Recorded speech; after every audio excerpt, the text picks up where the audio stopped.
Doctor, disculpe que lo moleste, pero quería aprovechar este breve interregno que tenemos aquí de su clase para primero felicitarlo por el Día del Docente Universitario. Usted sabe que es, sin temor a exagerar, es una inspiración para muchos de nosotros y le agradezco que en lo personal me haya dado la posibilidad de participar de este equipo. Y la otra cosa que le quería decir era felicitarlo por el triunfo en San Pablo. Felicidades. Ya ganaron.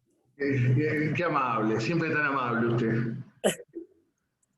Qué mufa que sos, qué piedra.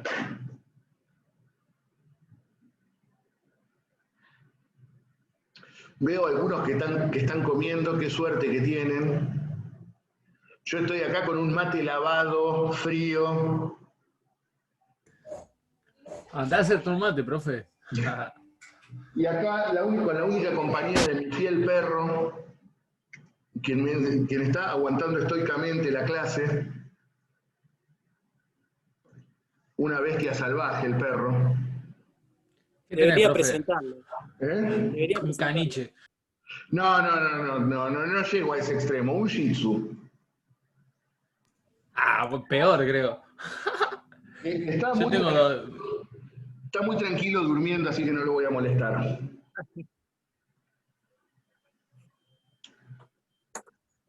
Ya lo vamos a llevar a alguna clase presencial, al general. Sí.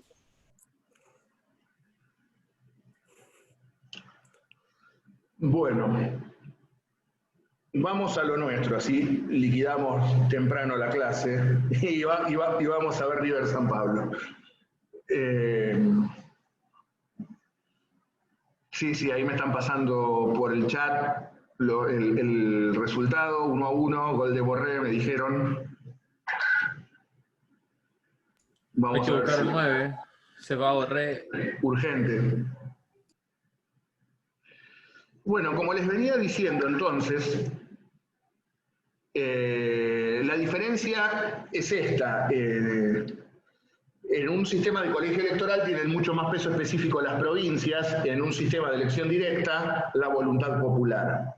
Y más allá de las asimetrías demográficas que hay en el país, en la cual es cierto, por ahí los distritos grandes podrían determinar el presidente, yo sigo creyendo más en la voluntad popular que en un órgano intermedio.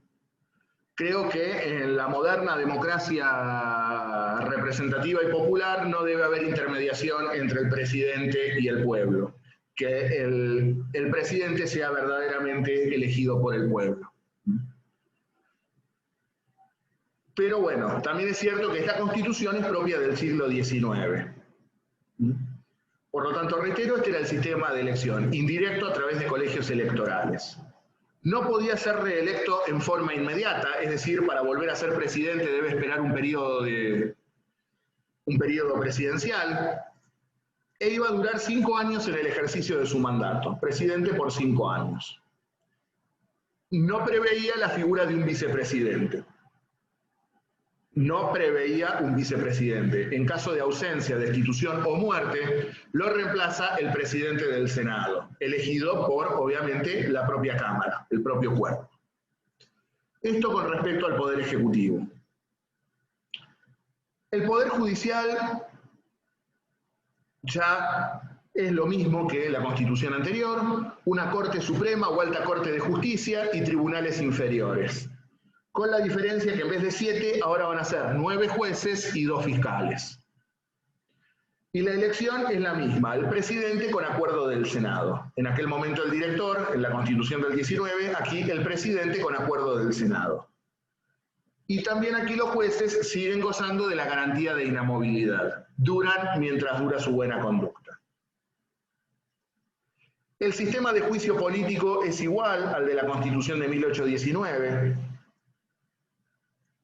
Lo ejerce el Congreso, acusa diputados y juzga el Senado. Diputados necesita 2/3 para acusar y el Senado 2/3 para destituir. Lo que sí se achica son los sujetos pasivos de juicio político. Solamente pueden ser acusados en juicio político los miembros de los 3 poderes, los gobernadores de provincia y los jueces provinciales. Las causales son las mismas y el efecto es el mismo, es decir, la destitución del cargo. Con lo cual me remito a lo explicado en la Constitución del 19. Lo mismo tenemos que decir respecto del sistema de reforma constitucional. Es exactamente el mismo mecanismo que el de la Constitución del 19. Por lo tanto, también, en honor a la brevedad, me remito a lo que dijimos en aquel momento. Ahora bien, esta Constitución sí lo que tuvo fue un sistema de administración provincial, o administración para las provincias. Si ustedes se acuerdan, la Constitución del 19 no decía nada acerca de las provincias. Esta, en tanto Constitución unitaria, reglamentó cómo debía ser el funcionamiento de las provincias. Y las provincias iban a estar gobernadas precisamente por un gobernador, administradas por un gobernador. ¿Quién elegía a los gobernadores de provincia? El presidente de la República. Tiene su lógica, Constitución unitaria, quien elige a los gobernadores, el presidente. Ahora, el presidente no podía elegir a cualquiera, sino que tenía que elegir sobre la base de una terna elevada por los consejos de administración provinciales.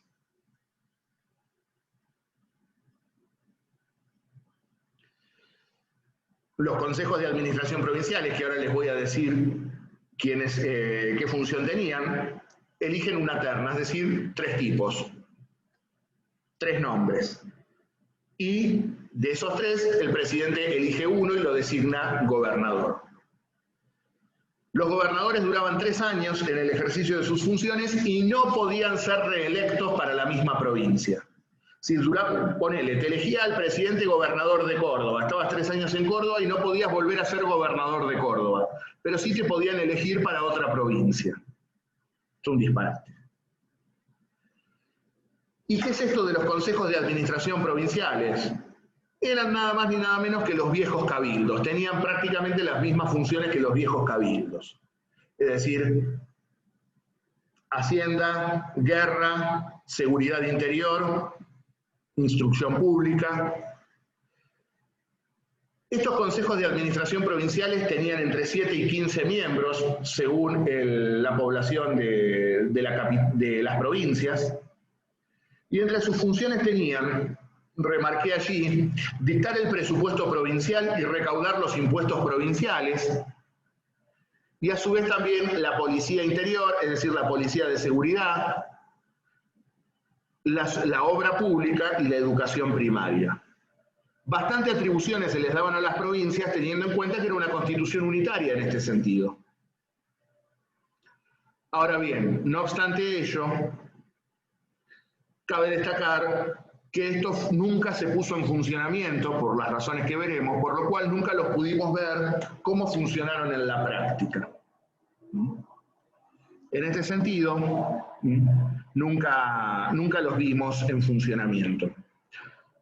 Algunos autores, como por ejemplo el ex titular de la cátedra, el doctor Torres Molina, en su libro Historia Argentina, Historia Constitucional Argentina, sostiene que en virtud de las atribuciones que tenían estos consejos y que a su vez participaban en la designación del gobernador,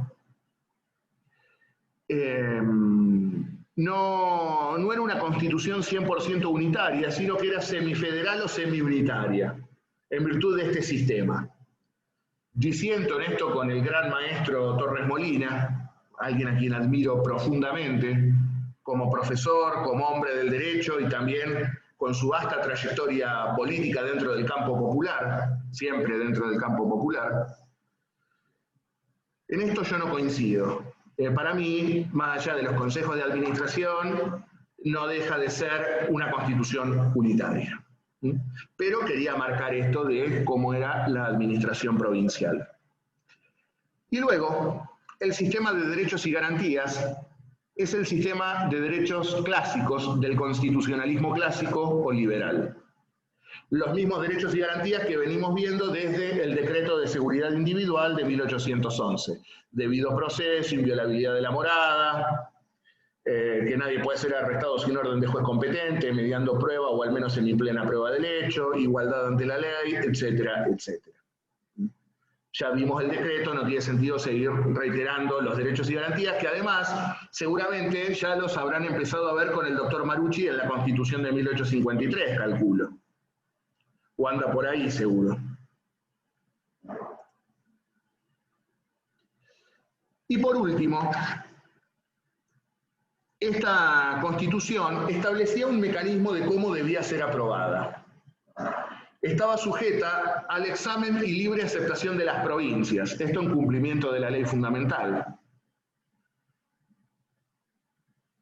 Y para entrar en vigencia la Constitución tenía que ser aprobada al menos por las 2/3 partes de las provincias y de la capital.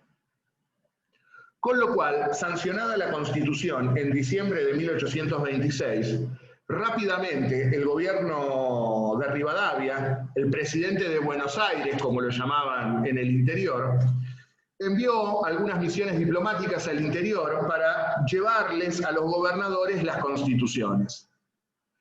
Obviamente, todas las provincias estaban levantadas en contra del presidente Rivadavia. Recuerden ustedes que estábamos en guerra civil.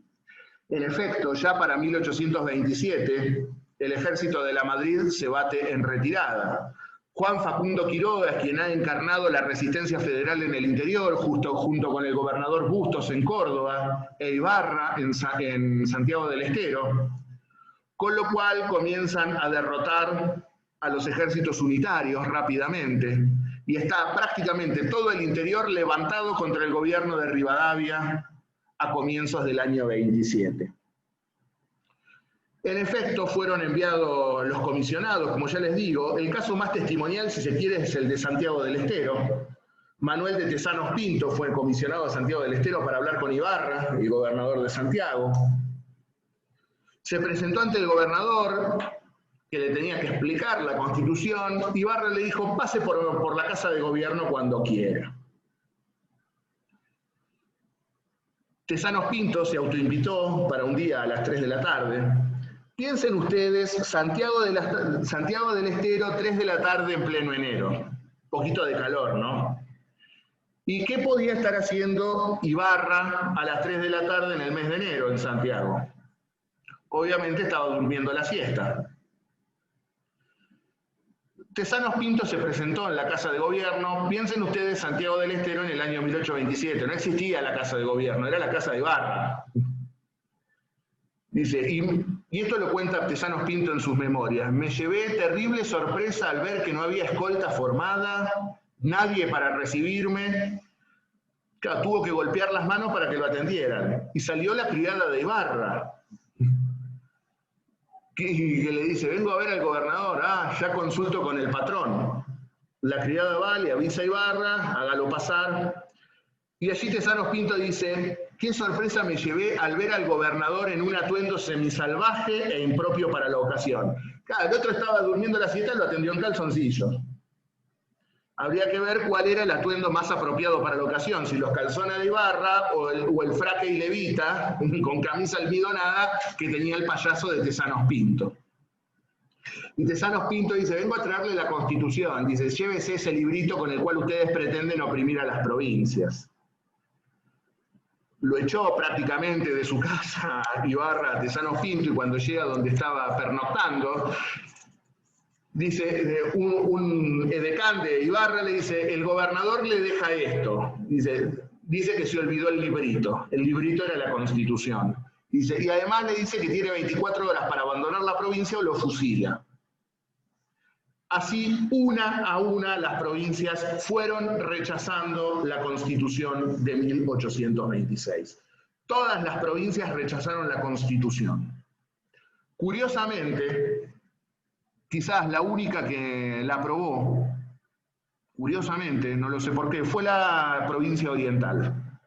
La provincia oriental aprobó, la única, la única. También fue curioso el caso de Quiroga. Fue enviado Vélez Arfiel a hablar con Facundo en La Rioja. Ni se animó a entrar a La Rioja. Se quedó en San Luis y le mandó a través de un correo el pliego con la Constitución. Quiroga se lo devolvió sin abrir con una carta que le decía al correo, vuelva a Cecilio Verdeja a devolver este pliego con el cual el gobierno pretende atarnos al pomposo carro del despotismo. Es decir, Todas las provincias rechazan el gobierno de Rivadavia y rechazan la constitución dictada por el Congreso con mayoría rivadaviana. Con lo cual, las cartas están echadas sobre la mesa.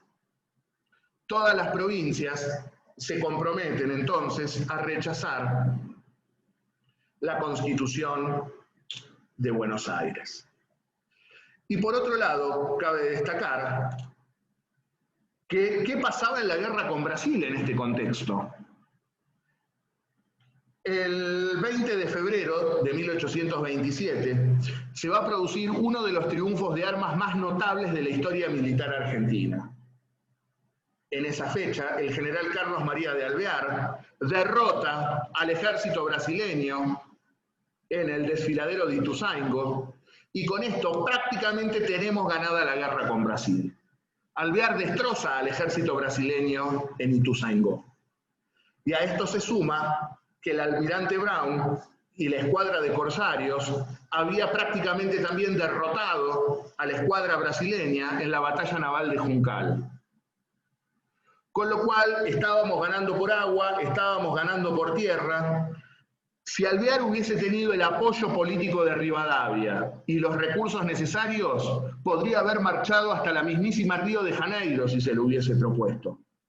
Sin embargo, el triunfo de Alvear en Ituzaingó fue pírrico, porque en virtud de la carencia de recursos no pudo perseguir y destrozar definitivamente al ejército brasileño. Pero lo cierto es que estábamos ganando la guerra en el campo de batalla. El problema era el siguiente. Si bien estábamos ganando la guerra interna, la guerra externa, Rivadavia estaba perdiendo la guerra civil, la guerra interior. Como consecuencia de ello, ¿qué es lo que necesita Rivadavia? Que el ejército vuelva de la guerra con Brasil y volcarlo en la guerra civil. Lo mismo que pretendió hacer el Directorio en 1820, que un ejército que estaba peleando una guerra exterior en defensa de una provincia que forma parte del territorio argentino, dejara de pelear para venir a mancharse en la guerra civil. Y en este sentido, Rivadavia va a enviar una misión diplomática encabezada por uno de los más asquerosos traidores a la patria que ha tenido este país, como es Manuel José García. Manuel José García marchará rumbo a Río de Janeiro para negociar un acuerdo con Brasil. Y en este sentido debemos marcar algo también. Inglaterra no quiere saber más nada con la guerra. ¿Y qué es lo que tiene que ver Inglaterra en esto? Inglaterra, principal comerciante con el Río de la Plata, ve perjudicado su comercio por el constante estado de guerra. Y a su vez, los ingleses ven algo. Porque, dice, no podían permitir que ambas márgenes del Río de la Plata quedaran en manos de un solo país. Es decir, no podían permitir que la provincia oriental fuera Argentina. Pero por otro lado, dice, si permitimos que sea brasileña, nunca habrá paz en la Cuenca del Plata, porque siempre estallará la rivalidad entre argentinos y brasileños. Por lo tanto, dirán los ingleses, necesitamos un estado tapón entre la Argentina y Brasil con el cual poder comerciar libremente. Ese estado tapón sería, obviamente, la República Oriental del Uruguay. Sin embargo, García fue mucho más lejos que lo que pretendían los ingleses. García lleva el pliego de instrucciones emitido por Rivadavia, en el cual claramente le dice: García, vaya y haga la paz a cualquier precio. En efecto, García es acompañado a tomarse el buque rumbo a Río de Janeiro por el ministro de Gobierno, Julián II de Agüero, y Agüero se lo dirá descarnadamente. Ya sabe García lo que no va a los hombres del Congreso en esta patriada. Vaya, haga la paz a cualquier precio y traiga al ejército de vuelta para hacer la unidad a los palos. Es decir, nuevamente el partido unitario con este concepto de patria chica. Traer de vuelta a un ejército que estaba peleando por defender el territorio de una provincia que formaba parte de la Argentina, ¿a efectos de qué? De imponer a sangre y fuego su proyecto político. Siempre estos partidos minoritarios necesitaron del ejército para imponer su proyecto a sangre y fuego. El siglo XX ha dado cuenta, marcado testimonio de ello. Y por lo tanto, García marchará rumbo a Río de Janeiro y el 24 de mayo de 1827 firmará una de las páginas más vergonzosas de la historia argentina. Firmará un acuerdo de paz con el Brasil por el cual se reconoce la soberanía brasileña sobre la provincia oriental.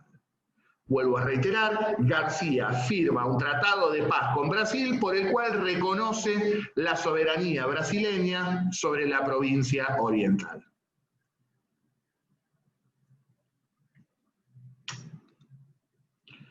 Fue una de las humillaciones más grandes que sufrió la Argentina en toda su historia. Una guerra que habíamos ganado en el campo de batalla, que habíamos ganado en Ituzaingó, que habíamos ganado en Juncal, era entregada diplomáticamente por la perfidia rivadaviana y la de su ministro García. El Tratado García, reitero, establecía que la Argentina renunciaba a la provincia cisplatina, el nombre con el cual los brasileños llaman a la provincia oriental. Se establece como territorio neutral la isla Martín García, es decir, otra porción de territorio argentino era zona libre. Y encima le teníamos que indemnizar a los brasileños los barcos que les hundimos por la guerra de corsarios. Es decir, García se bajó los pantalones adelante del emperador y renunció absolutamente a todo, a todo. Y a su vez se le pedía a Inglaterra que garantizara por 15 años la libre navegación del Río de la Plata.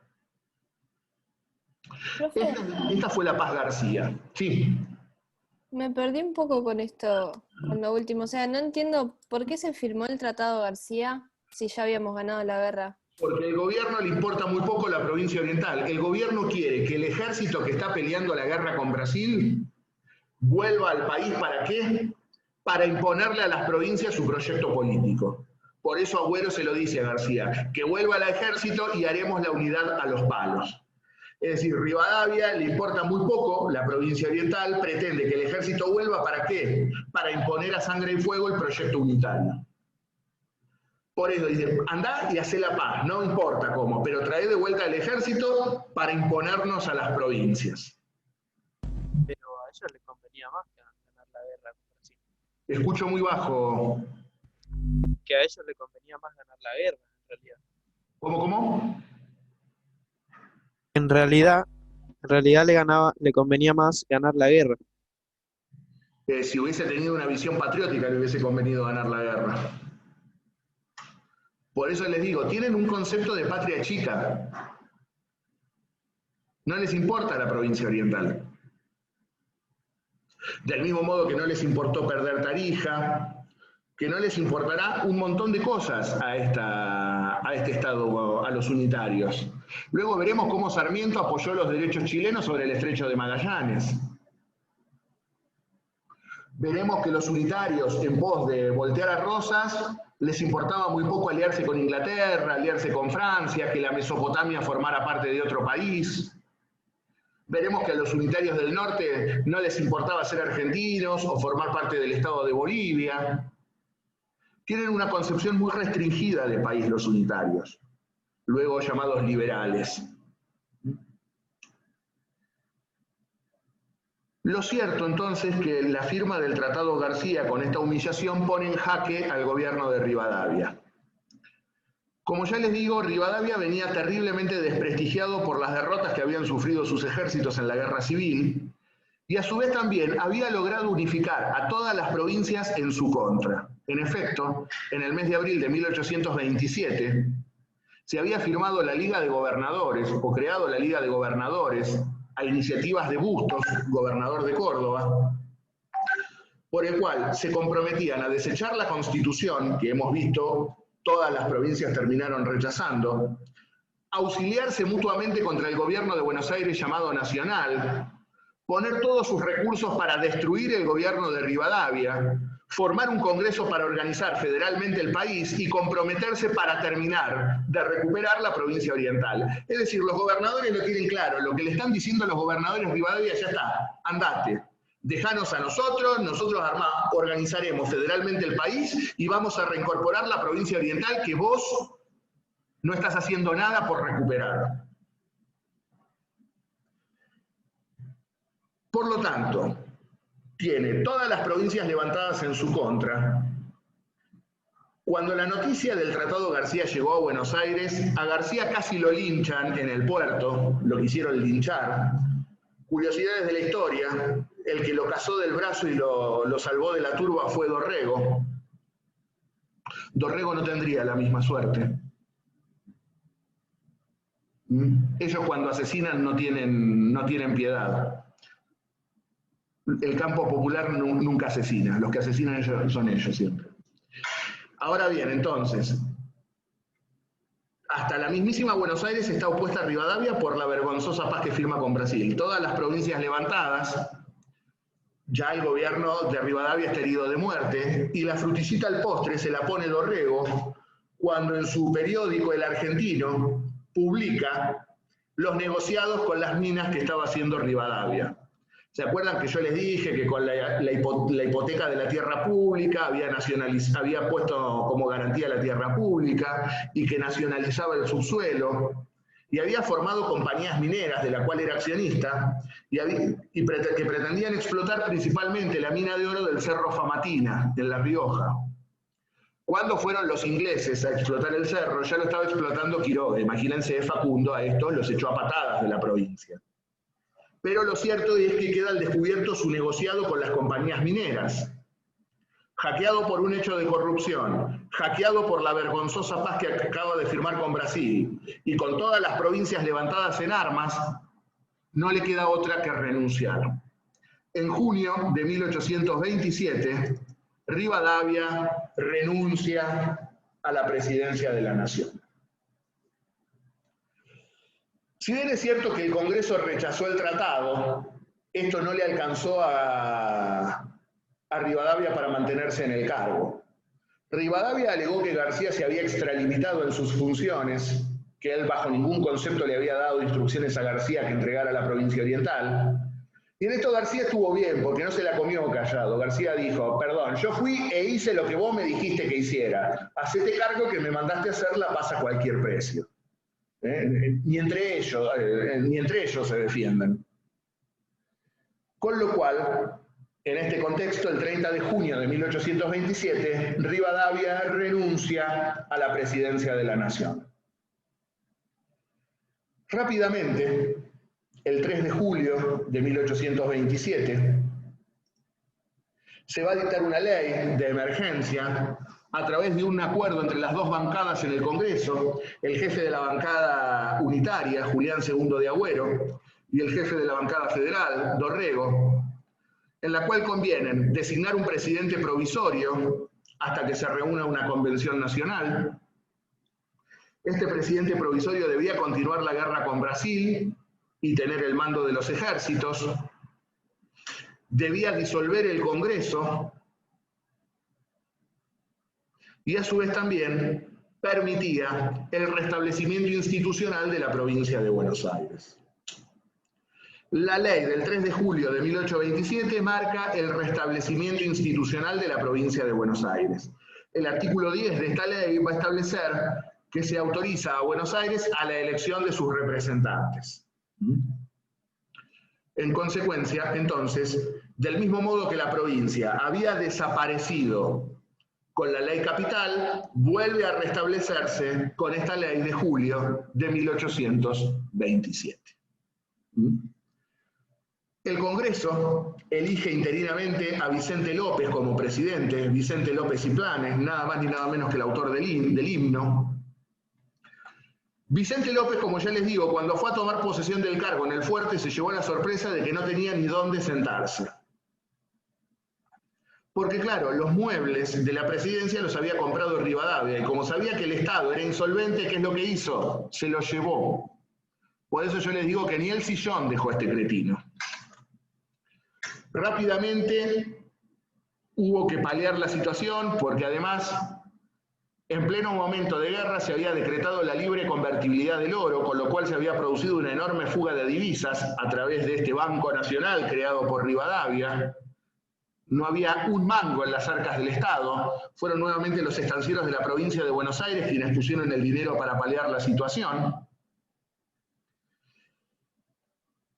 Sobre todo luego de que asumiera como ministro de Hacienda Tomás Manuel de Anchorena, primo de Juan Manuel de Rosas, y Vicente López será el encargado de poner en funcionamiento nuevamente la provincia de Buenos Aires y de disolver el Congreso.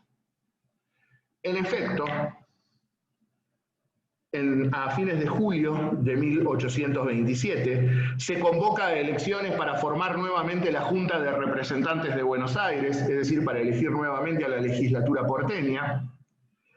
Y esta legislatura, obviamente, elige al jefe del Partido Federal y Popular de Buenos Aires. Elige a Manuel Dorrego, gobernador de la provincia de Buenos Aires. Y una vez elegido gobernador de Buenos Aires Dorrego, Vicente López renuncia y lo que queda de Congreso, el esqueleto que queda de Congreso, se disuelve. De este modo termina sus funciones aquel Congreso que había comenzado a funcionar en diciembre de 1824. 2 años y medio duró este Congreso, dictó una constitución que fue rechazada por las provincias y terminó sumido en la más absoluta intrascendencia. Por lo tanto, nuevamente volvemos al status quo de 1820, es decir, no tenemos autoridades de carácter nacional. No hay... Perdón que te interrumpa. Sí. Entonces Vicente López lo único que hizo fue el himno, por así decirlo, después... algo... No, fue un buen tipo Vicente López, ya lo veremos que después Urquiza lo hizo gobernador de Buenos Aires en 1852. Era un hombre político del momento.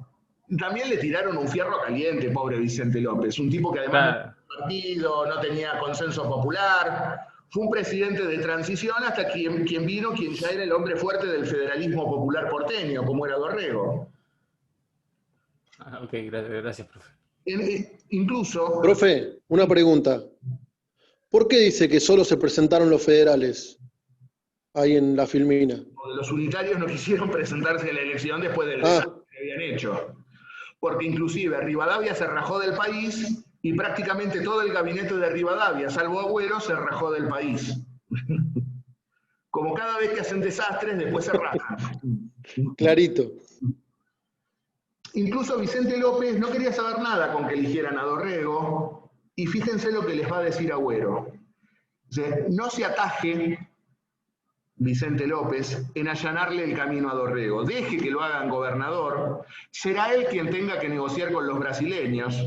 Será él quien tenga que poner la cara ante el ejército que vuelva de Brasil. Y una vez con el ejército aquí, veremos si efectivamente hemos sido derrotados.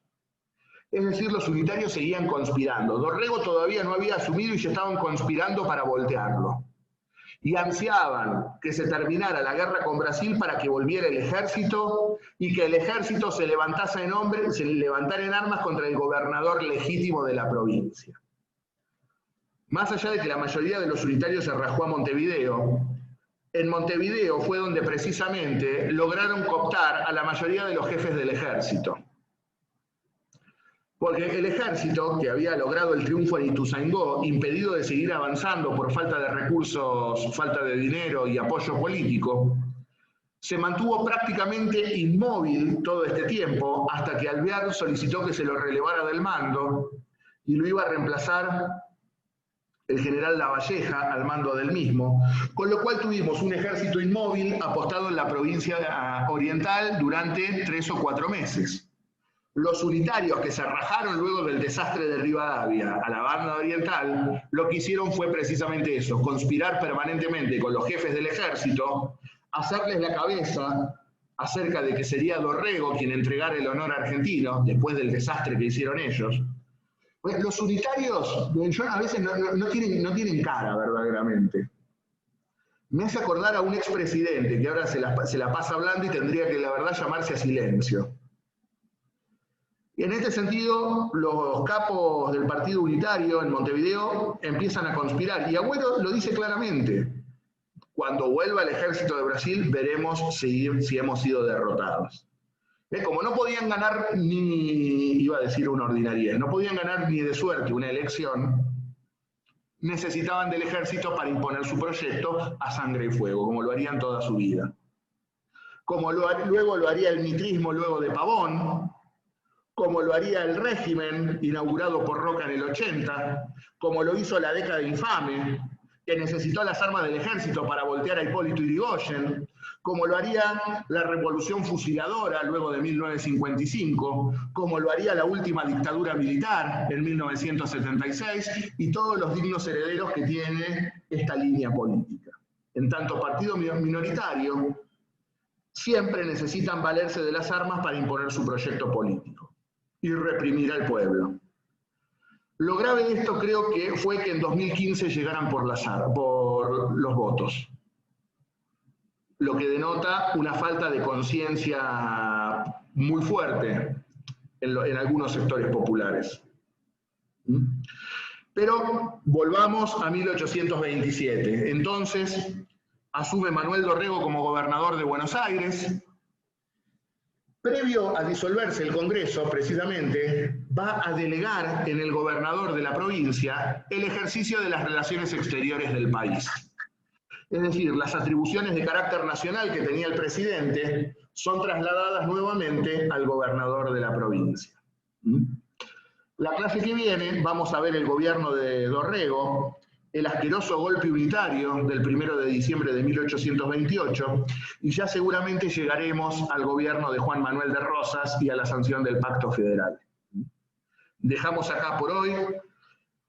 Recuerden que el 14 de octubre vamos a estar haciendo el parcial, por si alguno se sumó tarde o no se sumó ayer, y que tienen para hacer el trabajo práctico con el texto mío acerca de los artículos de Confederación y Unión Perpetua de los Estados Unidos, que está cargado en la bolilla 6. En las dos plataformas está cargado tanto el trabajo como el texto que tienen que usar. Pero recuerden, entregarlo a través del Classroom, por favor. Sí. Al final las bolillas, ¿dijo cuáles entraban o hasta dónde? Bolilla 8, si llegamos. Bolilla 8 inclusive.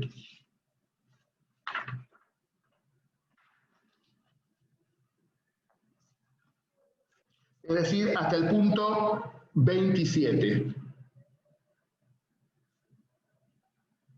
Creo que es Pavón. No tengo el programa abierto acá.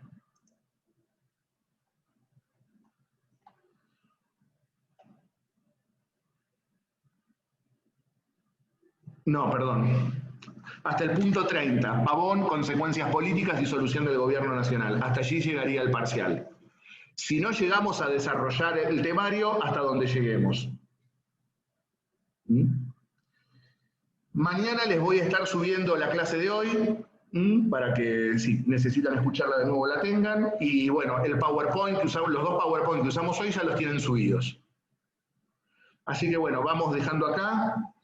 Tengan un buen fin de semana. Y cualquier duda o inquietud que tengan, se comunican conmigo o con los chicos a través de los mails, a través del Classroom o a través de la cátedra virtual. Pueden usar siempre cualquier vía para comunicarse y evacuar cualquier duda o inquietud que tengan. No tengan miedo ni vergüenza en preguntar. Estamos a su entera disposición. Para lo que necesitan, me escriben o le escriben a los chicos por cualquiera de las vías que tenemos para comunicarnos.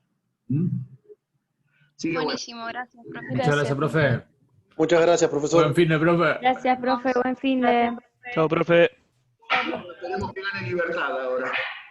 Esperemos que te dé la alegría del día al maestro de River Plate, a ver qué onda. No, profe. Nos vemos.